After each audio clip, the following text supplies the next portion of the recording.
लम्हा है बेहतर, आज़ादी का एक लम्हा है बेहतर, गुलामी की हयाते जावदा से। हाजिर नजीब का मेरे मोहतरम उस्ताज़ा का और मेरे हम मकतब साथियों, अस्सलाम वालेकुम। आज मुझे जिस मौजू पर लब शायरी का मौका मिला है वो है आज़ादी। हाजिर नजीब का आज़ादी फूलों की सेज है, आज़ादी वक्त के साथ बहार है, आज़ादी इंसानियत का हुस्न और अज़मत का मीनार है, आज़ादी कौमों का वक़ार है, आज़ादी इंसानियत के गले में फूलों का एक हार है।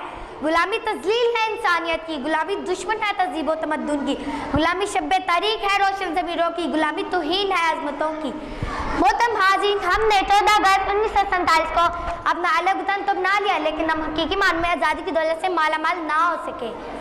आइए हम सब मिलकर अहद करें कि हम इस वतन अजीज पाकिस्तान को हकीकी आज़ादी दिला कर रहेंगे, क्योंकि गुलामी में नाकाम आती हैं शमशीरें न तदबीरें, गुलामी में नाकाम आती हैं शमशीरें न तदबीरें, जो ज़ौक़े यकीन पैदा तो कट जाती हैं जंजीरें। शुक्रिया।